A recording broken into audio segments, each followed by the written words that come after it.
Dans l'un des passages les plus sacrés et universellement cités des Écritures, le Christ déclare en Matthieu 16, 24 « Si quelqu'un veut venir après moi, qu'il renonce à lui-même, qu'il se charge de sa croix et qu'il me suive. » Ces mots, prononcés par le souverain du ciel et de la terre, résonnent à travers les âges avec une clarté impérissable. Pourtant, dans le vacarme assourdissant de notre ère, une vérité fondamentale inhérente à cette déclaration a été non pas oubliée, mais activement et insidieusement silenciée. Elle a été diluée, édulcorée, transformée en une pilule amère, enrobée de sucre, pour la rendre plus digestible au palais fragile d'une spiritualité contemporaine avide de confort. Nous avons échangé le diamant brut de la révélation divine contre le clinquant des promesses éphémères. Nous avons permis que la doctrine du renoncement, de la prise de croix et du suivi radical de Christ soit reléguée aux périphéries de nos discours, évitée comme un sujet embarrassant.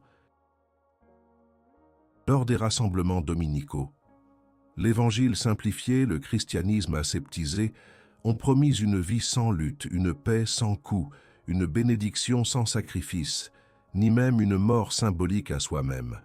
Mais ce que l'on a gagné en nombre, on l'a perdu en substance, en profondeur, en authenticité.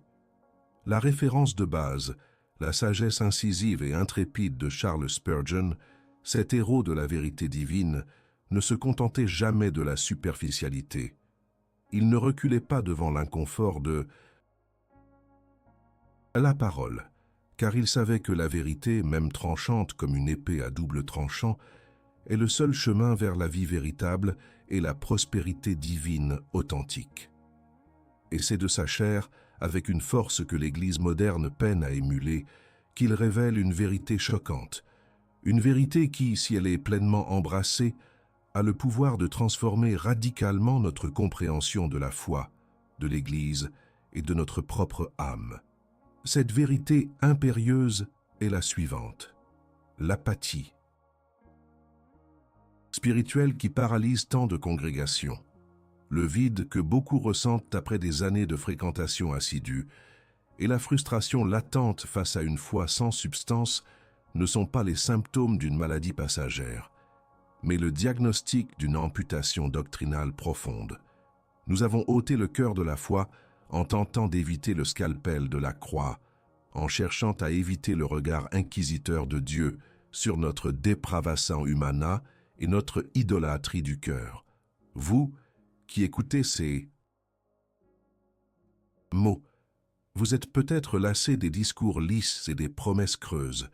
Vous ressentez peut-être une douleur occulte abordée, cette frustration avec la superficialité des cultes, ce vide spirituel, malgré l'activité ecclésiale effrénée, cet épuisement d'une foi sans substance ni profondeur. Vous n'êtes pas seul. Cette lassitude n'est pas un signe de faiblesse, mais un écho lointain de votre âme qui réclame la nourriture solide de la vérité éternelle, le pain de vie, et non pas les miettes de la satisfaction éphémère. L'Église moderne, dans sa quête d'une pertinence facile et d'une croissance numérique, a souvent dilué le message, rendant la croix optionnelle plutôt que centrale, la repentance une suggestion plutôt qu'une nécessité absolue. Le résultat, une génération de croyants qui connaissent les chants mais pas le chemin, les mots mais pas le verbe, les rituels mais pas la rédemption. Ils possèdent une forme de piété, mais en ont renié la force, succombant à l'apathie moderne comme à une maladie contagieuse. Spurgeon, avec la clarté d'un prophète et la rigueur d'un théologien, nous confronte à cette réalité dérangeante. Il ne cherchait pas à flatter les oreilles, mais à sonder les cœurs, à exposer les recoins les plus sombres de l'idolâtrie du cœur et la profondeur de la depravation humana. Il ne promettait pas une vie exempte de difficultés ou d'épreuves, mais une transformation profonde, une sanctification progressive et réelle, ancrée dans la souveraineté de Dieu. Il comprenait que la véritable prospérité divine n'est pas l'accumulation de biens terrestres, une illusion que le monde vend si bien, mais l'enrichissement de l'âme par la communion intime et ininterrompue avec un Dieu souverain et saint. Le trésor du chrétien ne se trouve pas dans une foi anesthésiée, une religion de façade, mais dans la rencontre brûlante avec la vérité, même lorsqu'elle dérange, même lorsqu'elle exige tout, même lorsqu'elle nous dépouille de nos illusions les plus chères et de nos conforts les plus sacrés. L'inimigo commun n'est pas toujours l'hérésie flagrante. Souvent, c'est l'apathie moderne, cette indifférence tiède qui se drape dans le manteau de la respectabilité religieuse. C'est l'évangile du confort qui, promettant la paix sans la bataille, les bénédictions sans la soumission, nous a rendus spirituellement anémiques, dociles et inutiles pour le royaume. Il a remplacé la sanctification exigeante par une pseudo-amélioration personnelle, le repentance radicale par un simple remords superficiel et le jugement divin, cette vérité terrifiante et pourtant nécessaire, par une bienveillance universelle qui ignore le caractère saint et juste de Dieu. La foi est devenue une commodité, un accessoire, plutôt que l'engagement total d'une âme face à son Créateur. Nous avons transformé le Dieu du jugement en un Dieu de simple convenance. Ce que la majorité appelle la paix, Spurgeon la démasquait comme une léthargie spirituelle, une trêve funeste avec le péché. La paix véritable, le trésor chrétien le plus précieux, ne s'obtient qu'après avoir livré une guerre sans merci contre le péché qui s'accroche à nos âmes, après avoir affronté notre propre depravation humana, et par la soumission inconditionnelle à la souveraineté de Dieu. Cette vérité dérange, elle confronte, elle exige un examen profond. Elle nous force à nous demander si l'Église d'aujourd'hui semble si souvent manquer de la puissance, de la conviction et de la joie véritable qui caractérisaient les premiers disciples, si nos cœurs restent froids malgré les chants et les discours, est-ce parce que nous avons collectivement silencié l'appel le plus fondamental du Christ, celui qui nous commande de nous dépouiller de nous-mêmes pour le suivre? Mais si cette apathie n'était pas une simple lassitude, mais le symptôme d'une foi qui a oublié le prix réel de la croix, la vérité éternelle, de la soumission radicale et le jugement inéluctable réservé à ceux qui l'ignorent. Maintenant, soyez honnête avec votre âme. Si vous ressentez cette brûlure d'une foi inachevée, si votre cœur résonne avec ces mots et que la superficialité vous étouffe, alors laissez une seule phrase, un mot même dans les commentaires. Écrivez « vérité » si vous aspirez à la profondeur que l'on vous a refusée, ou « réveil » si vous sentez l'appel à une foi authentique et exigeante. N'ignorez pas cet écho qui vient du fond de votre être. L'apathie moderne dans l'Église n'est pas une énigme insolvable, mais le symptôme d'un diagnostic spirituel souvent ignoré, la superficialité de la foi.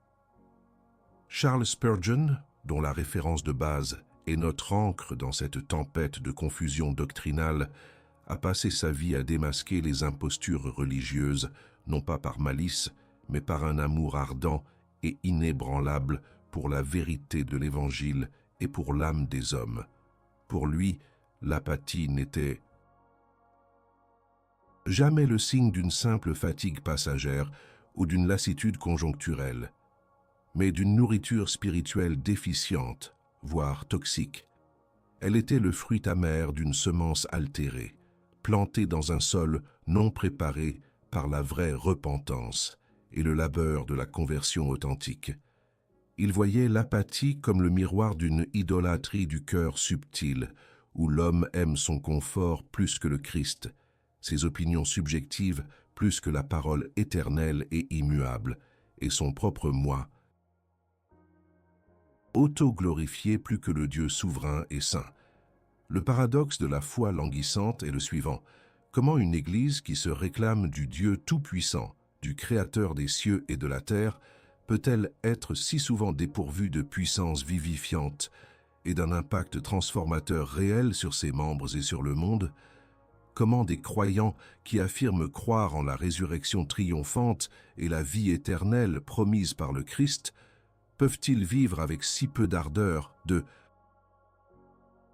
sacrifice désintéressé et de joie profonde, une joie qui devrait transcender les circonstances? La réponse, selon la perspicacité biblique de Spurgeon, réside dans notre incapacité collective à affronter la réalité brutale de la depravation humana en toute honnêteté radicale.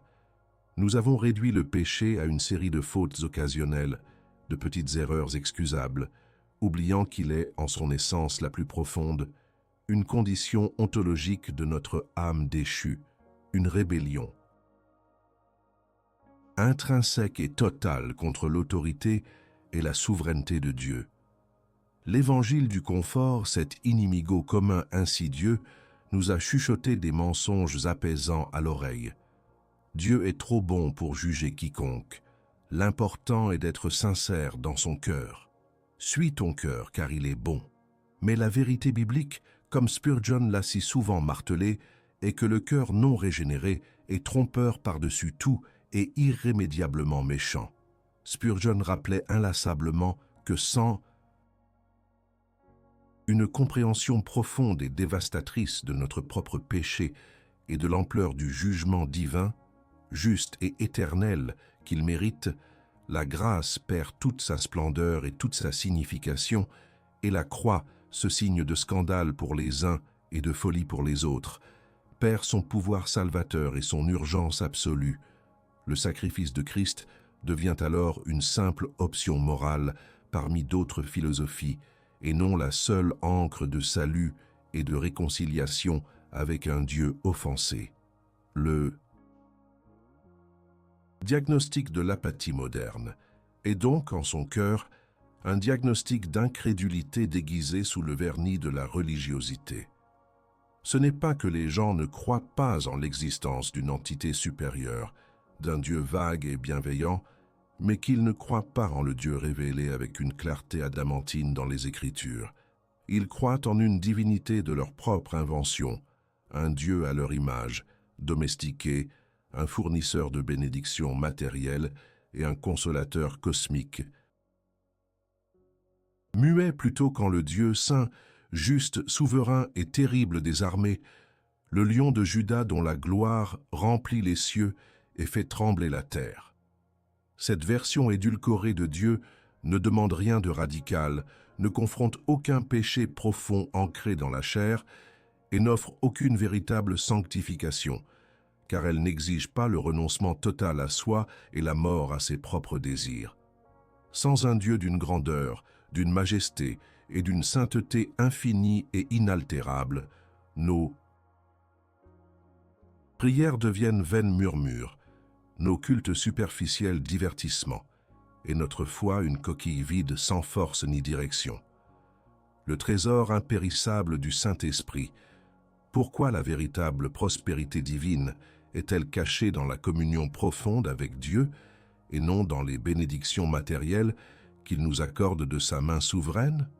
L'Église moderne, souvent influencée par les valeurs du monde, cherche fréquemment des signes extérieurs de la faveur divine. L'abondance matérielle sans effort, la santé parfaite en tout temps, le succès professionnel et la reconnaissance sociale. Ces choses ne sont pas intrinsèquement mauvaises ou condamnables en elles-mêmes, et Dieu, dans sa générosité, peut les accorder. Mais lorsque la quête de ces bénédictions éphémères éclipse la quête du bénisseur lui-même, nous tombons dans la plus subtile et la plus insidieuse des idolâtries du cœur. Spurgeon enseignait avec une conviction inébranlable que le plus grand trésor du chrétien n'est pas ce que Dieu donne en termes de possession ou de facilité, mais qui il est dans sa vérité éternelle et la relation intime, transformatrice et sainte qu'il offre à travers son Esprit Saint. Le Saint-Esprit, ce consolateur divin et enseignant céleste, nous est donné non pas principalement pour nous rendre la vie facile, mais pour nous conformer à l'image du Christ crucifié, pour nous révéler la profondeur insondable de Dieu, pour nous guider dans toute vérité et pour nous sanctifier. C'est là que réside la vraie richesse, une richesse que ni les mythes ni la rouille ne peuvent détruire, une richesse qui transcende les circonstances terrestres les plus sombres et qui nous prépare pour l'éternité. La véritable prospérité divine n'est pas mesurée par la taille de notre compte en banque, ni par la brillance de notre carrière, mais par la profondeur de notre marche quotidienne avec Dieu, par la mesure de notre sanctification progressive, par la ferveur authentique de notre adoration en esprit et en vérité, par la force inébranlable de notre foi au milieu de l'adversité et des épreuves les plus rudes. C'est le trésor impérissable d'une âme régénérée par la grâce, d'un cœur transformé par le Saint-Esprit, d'une vie soumise sans réserve à la souveraineté de celui qui est digne de tout notre être. Cette prospérité est le fruit inestimable de l'Esprit Saint œuvrant en nous, nous conduisant à préférer la souffrance avec Christ à tous les trésors éphémères de l'Égypte, car nous connaissons et valorisons la valeur éternelle de notre Rédempteur. Lorsque nous cherchons Dieu pour ce qu'il est dans sa gloire intrinsèque et non pour ce qu'il peut nous donner comme avantage personnel, nous découvrons un trésor qui surpasse toute compréhension humaine. C'est là que l'apathie s'effondre, car comment une âme peut-elle rester indifférente face à une telle gloire, une telle richesse et une telle vérité qui bouleverse l'existence? Le diagnostic de Spurgeon est d'une clarté redoutable. L'apathie est le symptôme mortel d'une vision trop petite de Dieu, d'une sous-estimation de sa souveraineté et d'une vision grotesque de nous-mêmes qui mène à la perdition. L'ignorance de la vérité biblique, ou pire, son rejet délibéré au profit d'un évangile commode et anesthésiant, n'est jamais sans conséquence. L'apathie moderne n'est pas une condition bénigne, elle est un cancer spirituel qui ronge l'âme jusqu'à la moelle, affaiblit le témoignage de l'Église et prépare le terrain pour un jugement inéluctable et éternel. Charles Spurgeon ne mâchait pas ses mots lorsqu'il parlait des dangers de la tiédeur spirituelle. Pour lui, l'indifférence à la vérité était une offense directe à la sainteté de Dieu, une insulte à la souveraineté de sa parole et une trahison de la croix. Les conséquences de cet ennemi commun qu'est l'évangile du confort s'étendent bien au-delà de la simple stagnation spirituelle. Elles touchent à l'éternité même, avec des répercussions incalculables pour chaque âme. La première conséquence est une vie chrétienne superficielle et sans fruit, une existence qui, malgré les apparences de piété, manque de la puissance transformatrice de l'Esprit Saint. Vous fréquentez l'Église, vous chantez les louanges, vous participez aux activités communautaires, mais votre cœur reste-t-il inchangé dans ses affections les plus profondes? Votre tempérament est-il toujours aussi irritable, égocentrique et prompt à la colère? Vos pensées sont-elles toujours aussi captives du monde, de ses désirs et de ses illusions? Le péché a-t-il toujours la même emprise et la même autorité sur vous?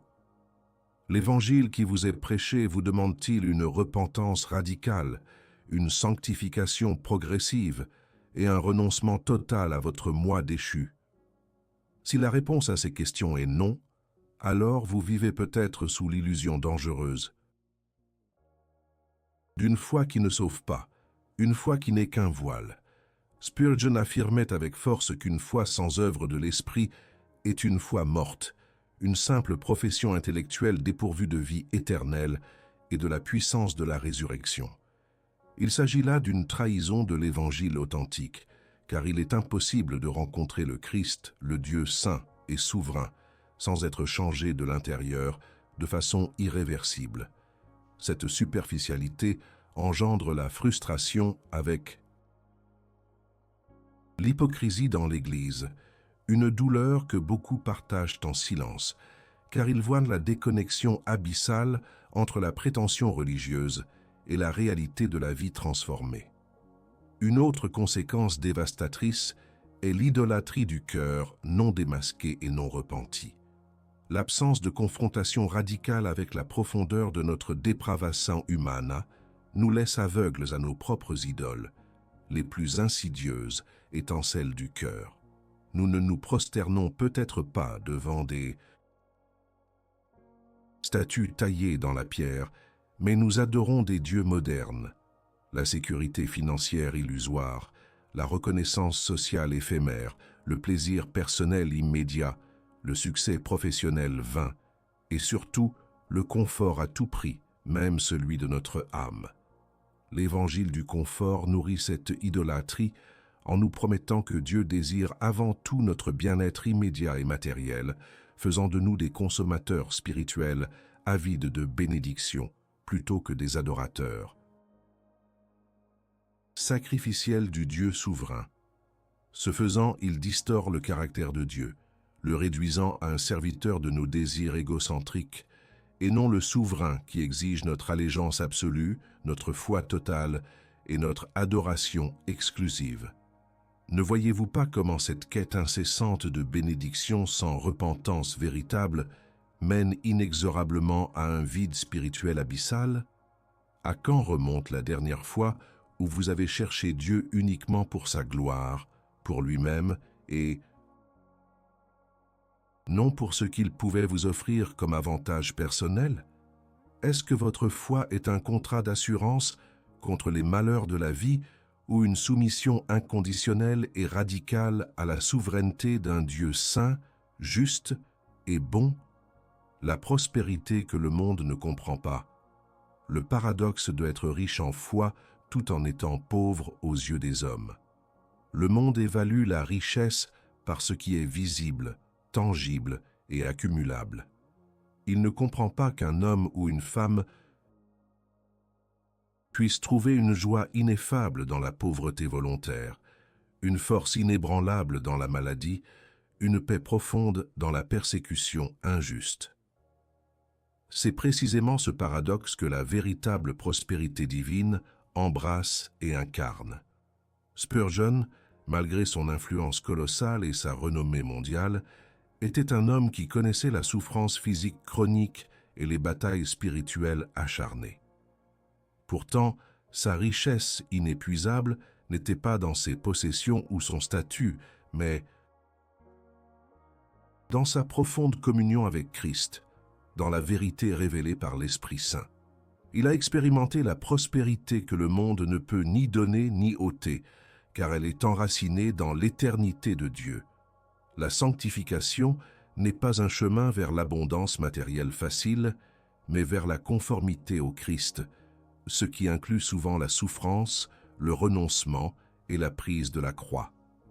Demandez-vous sincèrement, si tout ce que le monde vous enlève vous prive également de votre joie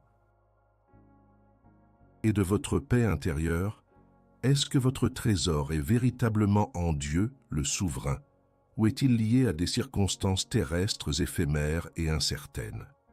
Enfin, la conséquence la plus grave de l'ignorance ou du rejet de la vérité est la préparation à un jugement éternel terrible et inévitable. L'évangile du confort a silencié la réalité effrayante de l'enfer, la gravité de la colère sainte de Dieu contre le péché et la nécessité absolue de la repentance pour le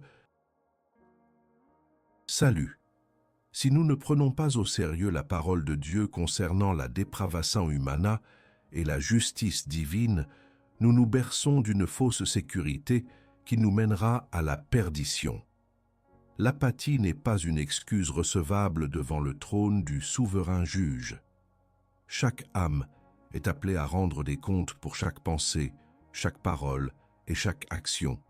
N'est-il pas temps de vous demander sincèrement, est-ce que ma foi est construite sur le rocher inébranlable de la vérité, inaltérable de Dieu, ou sur le sable mouvant des sentiments fluctuants et des promesses humaines vides? L'agitation de votre âme, cette anxiété sourde que vous tentez de masquer par l'activisme ou le divertissement, n'est-elle pas l'écho lointain de la voix de Dieu qui vous appelle à une repentance authentique et urgente avant qu'il ne soit trop tard et que le jugement ne tombe, reconnaissez votre véritable état. Si ces mots ont mis à nu une part de votre âme que vous préféreriez ignorer, alors soyez courageux. Dans les commentaires, osez écrire « Je suis aveugle » si vous réalisez l'étendue de votre idolâtrie et de votre superficialité, ou « Pardon » si le poids du péché vous accable enfin et vous pousse à l'humiliation.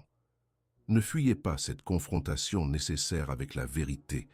Faites face à la vérité maintenant avant que les ténèbres ne s'installent, face à la gravité du diagnostic de l'apathie moderne et aux conséquences dévastatrices de l'évangile du confort. La solution n'est ni facile ni confortable. Elle est radicale, exigeante et elle se trouve inéluctablement au pied de la croix. L'Église moderne, cherchant des raccourcis, des stratégies de marketing et des méthodes psychologiques, a souvent proposé des astuces pour surmonter la superficialité de la foi. Mais Spurgeon, ancré dans la vérité éternelle de la parole de Dieu, ne connaissait qu'une seule réponse, un seul chemin, un retour sans compromis aux repentances authentiques, à la soumission inconditionnelle et absolue, à la souveraineté de Dieu, à la renonciation radicale à soi-même et à l'embrassement de la croix, non comme un ornement, mais comme le lieu de la mort au péché et de la vie éternelle. C'est un appel à l'autel du sacrifice, non au spectacle des performances humaines.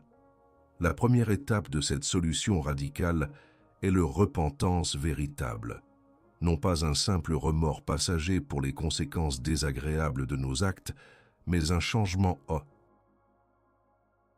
profond de mentalité, une métanoïa, un tournant à 180 degrés qui nous détourne résolument du péché et de l'idolâtrie pour nous ramener à Dieu.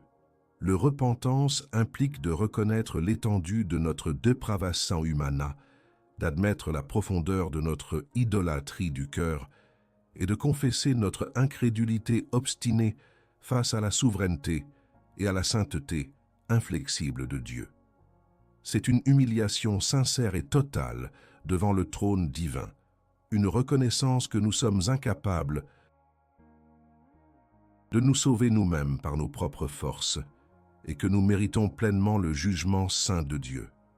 Pour Spurgeon, il n'y a pas de sanctification sans repentance sincère, pas de véritable foi sans un cœur brisé et contrit qui trouve son refuge en Christ. L'évangile du confort dans sa quête d'apaisement évite soigneusement ce sujet épineux, mais la vérité est que sans larmes de repentance, il n'y aura pas de consolation éternelle. Est-ce que votre repentance est superficielle, un simple haussement d'épaule? Ou est-ce qu'elle a déchiré les voiles de votre âme, vous exposant dans votre vulnérabilité à la lumière purificatrice et transformatrice de Dieu? Ensuite vient la soumission inconditionnelle à la parole de Dieu. L'apathie est souvent le fruit d'une écoute sélective, où nous choisissons les versets qui nous plaisent, qui valident nos opinions, et ignorons délibérément ceux qui nous confrontent, nous corrigent et nous défient. La vérité de Dieu n'est pas négociable. Elle n'est pas sujette à nos interprétations subjectives, à nos émotions changeantes ou aux modes culturels éphémères. Pour Spurgeon, la Bible était la voix de Dieu, infaillible, inhérente et suffisante pour chaque aspect de la vie. C'était la norme absolue et la seule autorité pour la foi et la pratique. Se soumettre à la parole signifie accepter ses doctrines, même celles qui dérangent notre confort, qui bousculent nos idées préconçues, comme la souveraineté absolue de Dieu en toutes choses, l'élection souveraine, la dépravation totale de l'homme et la réalité effrayante du jugement final. Cela signifie méditer sur elle jour et nuit, la laisser sonder notre âme jusqu'à ses tréfonds, démasquer notre idolâtrie et nous guider sans détour dans le chemin étroit de la sanctification. C'est le fondement de toute prospérité divine véritable, car comment espérer les bénédictions authentiques de Dieu si nous ignorons sa volonté révélée avec Clarté. L'Église moderne dit souvent « écoute ton cœur et suis ta propre vérité », mais la vérité éternelle de l'Écriture dit avec autorité divine « écoute la parole de Dieu et soumets-t'y entièrement ». La renonciation à soi est l'épine dorsale de l'appel de Christ. Qu'il renonce à lui-même, dit Jésus. C'est l'antithèse même de l'idolâtrie du cœur et de la souveraineté du moi que l'apathie moderne a nourri et chéri. Renoncer à soi signifie abandonner nos propres désirs égoïstes, nos ambitions mondaines, notre besoin compulsif de contrôle, nos préjugés enracinés et notre droit présumé à notre propre vie. C'est une mort volontaire et quotidienne à notre moi déchu pour que Christ puisse vivre pleinement en nous et à travers nous. C'est accepter par foi que le plan de Dieu pour notre vie est infiniment supérieur au nôtre, même si ce plan inclut la souffrance, l'inconfort et des épreuves. Cette renonciation n'est pas une perte, mais un gain éternel, inestimable, car c'est en perdant notre vie pour Christ que nous la trouvons véritablement en abondance et pour toujours. C'est là que réside le trésor du chrétien le plus précieux, dans l'échange de notre pauvre moi pécheur contre la richesse inestimable de la vie même de Christ. La sanctification est ce processus douloureux mais glorieux de dépouillement de notre vieille nature corrompue et de revêtement de la nouvelle nature en Christ, jour après jour. La révélation du véritable trésor. Comment Spurgeon a découvert la richesse de l'âme. Charles Spurgeon n'était pas un prédicateur qui cherchait la célébrité éphémère ou la richesse matérielle. Sa motivation première et constante était la gloire de Dieu et le salut des âmes des hommes. Il a découvert que la véritable prospérité divine n'est pas l'absence de difficultés, de tribulations ou de souffrances, mais la présence constante et puissante de Christ au milieu d'elle. Il a compris que le trésor impérissable n'est pas l'accumulation de biens terrestres qui rouillent et se corrompent, mais la communion intime avec le Saint-Esprit, l'illumination profonde de la parole de Dieu et la connaissance du Christ comme son tout en tout, son souverain Seigneur et son Rédempteur. Cette richesse est accessible à tous, indépendamment de leur statut social, de leur origine ou de leur possession matérielle. Elle est le fruit d'une foi qui a été éprouvée, d'une repentance sincère et d'une sanctification persévérante. Le trésor du chrétien est le Christ lui-même et tout ce qu'il offre par grâce, la vie éternelle, la justice, la paix véritable et la joie indéfectible de connaître le Dieu souverain. Cette richesse de l'âme est la seule qui puisse véritablement dissiper l'apathie spirituelle, car elle remplit le vide que le monde, avec toutes ses promesses creuses, ne peut combler. C'est une prospérité qui ne craint ni la rouille, ni les larrons, ni la mort. C'est une vérité éternelle qui libère l'âme de toute forme d'esclavage et de péché. Nous avons parcouru ensemble un chemin escarpé, confrontant la dure vérité de l'apathie moderne dans l'Église et les dangers insidieux de l'évangile du confort. Nous avons diagnostiqué le péché de la superficialité, de l'incrédulité déguisée et de l'idolâtrie du cœur qui gangrène tant d'âmes, les laissant assoiffées et insatisfaites malgré une activité religieuse intense et souvent vaine. Nous avons découvert, à travers la sagesse inébranlable et sans concession de Charles Spurgeon, que la véritable prospérité divine n'est pas ce que le monde proclame avec tant d'insistance, ni ce que certaines doctrines populaires promettent sans fondement biblique, mais la richesse inestimable de la communion intime et profonde avec Dieu par le Saint-Esprit et la sanctification radicale qui nous conforme à l'image de Christ. Nous avons vu que la seule solution, loin des doses de motivation ou des recettes de bonheur rapides, est un appel inflexible et sans compromis à l'autel du sacrifice, un retour aux repentances authentiques et déchirant, à la soumission inconditionnelle et absolue à la souveraineté de Dieu, à la renonciation joyeuse à soi-même et à l'embrassement quotidien de la croix, non comme un fardeau écrasant, mais comme le chemin étroit et glorieux vers la vie éternelle. La superficialité mène inévitablement au vide existentiel. La profondeur, la doctrinale et spirituelle mène à la vie abondante et éternelle. L'Église moderne dit souvent, dans un souci mal placé d'inclusion et de confort, « Viens comme tu es et reste comme tu es », mais la vérité éternelle de la parole de Dieu, dont Spurgeon était un fervent défenseur, dit avec une autorité divine. « Viens comme tu es, oui, avec tes fardeaux et tes péchés, mais ne reste pas tel que tu es. Sois transformé par le renouvellement de ton intelligence, par la grâce souveraine de Dieu et par la puissance régénératrice et sanctificatrice de l'Esprit Saint. » Elle dit avec la voix de son souverain Seigneur, « Renonce à toi-même, prends ta croix chaque jour et suis-moi coûte que coûte. » Cet appel n'est pas une suggestion polie, une option parmi d'autres philosophies spirituelles, mais un commandement impérieux, une invitation pressante du Roi des rois et Seigneur des seigneurs. C'est un chemin de sanctification qui exige tout de l'âme, oui, chaque fibre de votre être, mais qui promet en retour la prospérité divine qui surpasse toute compréhension humaine. Une prospérité en esprit, en vérité et en communion profonde et ininterrompue avec le Créateur lui-même.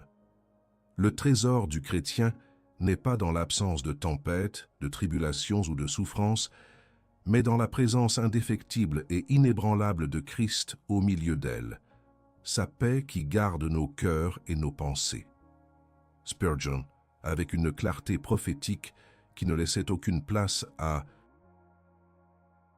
l'ambiguïté, a déclaré « Le péché est la plus grande de toutes les calamités, et le salut le plus grand de tous les bienfaits. » C'est une déclaration simple par sa formulation, mais d'une profondeur théologique et d'un impact spirituel immense, qui tranche à travers le bruit incessant du monde et le bavardage stérile de la religiosité superficielle.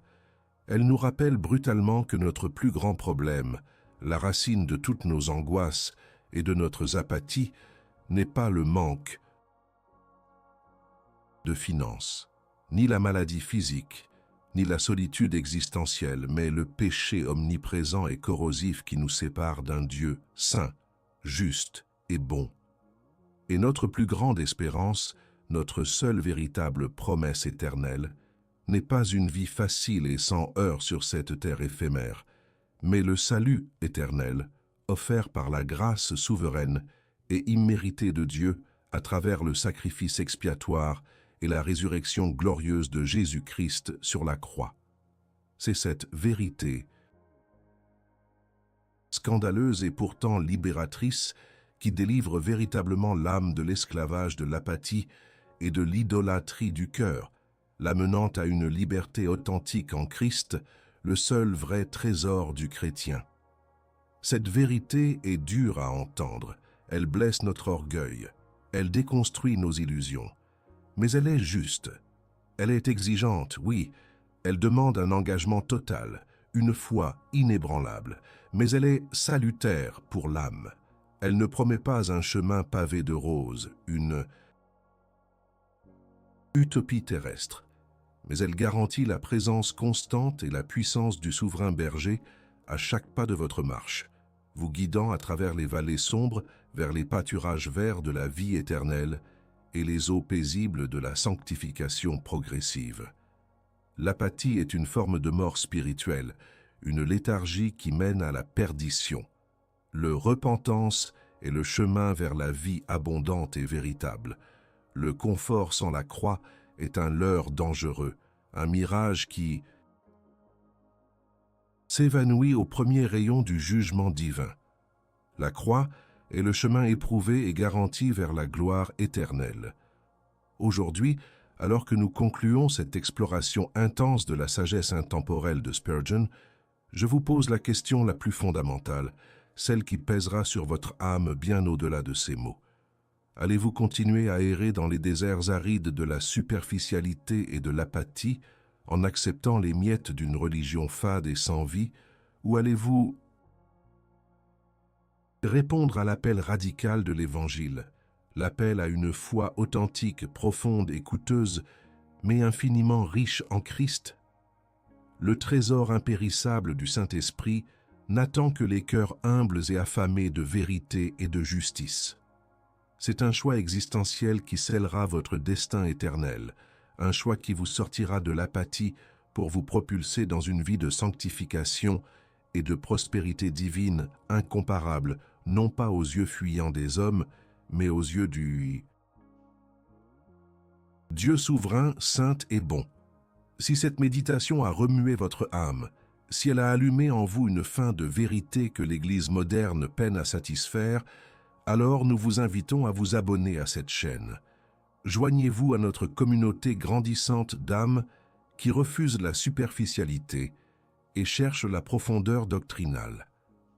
Partagez vos propres histoires, vos propres frustrations, vos propres découvertes dans les commentaires ci-dessous. Dites-nous ce que vous avez appris, ce qui vous a interpellé, ou même ce qui vous a dérangé.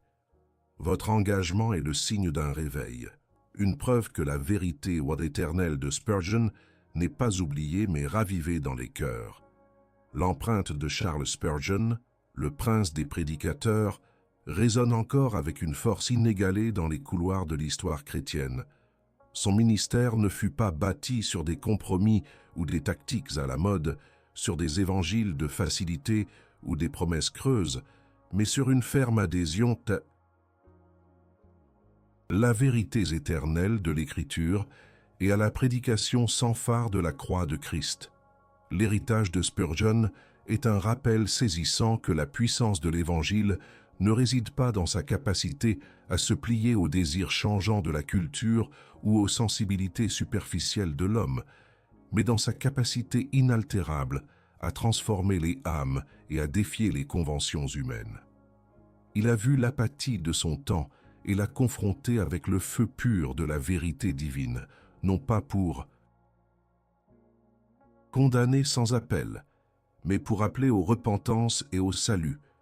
Dans un monde où le bruit incessant et la gratification immédiate dictent le rythme de vie, où la superficialité est la norme et la profondeur une exception, la voix de Spurgeon est un ancrage solide, un appel vibrant à ralentir, à réfléchir profondément, à sonder les profondeurs insondables de la foi. Il nous exhorte, avec l'autorité d'un prophète et la tendresse d'un pasteur, à ne pas nous contenter d'une relation superficielle avec Dieu, une religion de façade, mais à aspirer à une communion intime, à une sanctification véritable et progressive, à une connaissance approfondie de la souveraineté de Dieu en toutes choses et de notre propre depravation humana face à sa sainteté. Ce n'est pas un chemin facile, il est semé d'épreuves et de renoncements, mais c'est le seul chemin qui mène à la prospérité divine authentique, à la paix véritable et au trésor impérissable du Saint-Esprit. Il a compris que la vraie richesse ne se mesure pas en biens terrestres éphémères, mais en caractère divin formé par l'épreuve, la souffrance et la soumission inconditionnelle à la volonté du Dieu souverain. Son enseignement sur la sanctification était d'une clarté limpide et sans équivoque. Elle est un processus douloureux mais glorieux de mort quotidienne au péché et de vie à la justice, alimenté par la grâce souveraine de Dieu et la puissance vivifiante de l'Esprit Saint. Il ne s'agit pas d'un acte unique de conversion, mais d'une marche quotidienne et d'une lutte constante, acharnée, contre l'idolâtrie du cœur et les tentations incessantes du monde. Il nous rappelle que sans cette lutte, sans cette ferveur de la sanctification, l'apathie s'installe, le cœur se refroidit, et la foi devient une simple coquille vide, sans vie ni puissance réelle. La croix est le centre de cette sanctification. l'héritage de Spurgeon, est un témoignage vivant de la puissance intemporelle et surnaturelle de la prédication biblique. Il a montré que lorsque la parole de Dieu est prêchée avec fidélité inébranlable, avec passion dévorante et avec l'onction puissante du Saint-Esprit, elle a le pouvoir de réveiller les âmes les plus apathiques, de briser les cœurs les plus endurcis et de transformer les vies pour l'éternité. Son exemple nous met au défi de ne pas diluer le message de l'Évangile, de ne pas compromettre la vérité divine, mais de proclamer l'Évangile dans toute sa plénitude, avec sa grâce et son jugement, même si cela nous rend impopulaires aux yeux du monde ou de l'Église moderne à la dérive. Car le jugement de Dieu est éternel et inéluctable, et le salut de l'âme est la priorité suprême et absolue. La vérité est une sentinelle que l'on ne peut faire taire sans risque de perdition. Maintenant, l'heure de la décision est venue. Vous avez entendu la vérité retentissante de Charles Spurgeon. Vous avez été confronté à l'apathie moderne, à la superficialité de la foi et aux conséquences dévastatrices du péché dans nos âmes. Vous avez été appelé à une repentance radicale et à la sanctification par le Saint-Esprit. La question n'est plus de savoir ce que vous avez appris intellectuellement, mais ce que vous allez faire de cette vérité qui a interpellé votre âme. L'indifférence n'est plus une option viable. Votre âme est en jeu et l'éternité vous attend, avec son jugement ou sa gloire. Si vous refusez d'agir, si vous choisissez de vous retirer dans le confort trompeur de votre apathie, vous ne ferez que confirmer le diagnostic et vous enfoncer plus profondément dans le sable mouvant de la superficialité religieuse.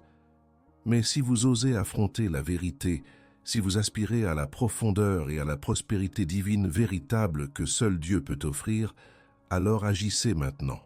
Ceci n'est pas un simple appel à cliquer sur un bouton. C'est un acte public de courage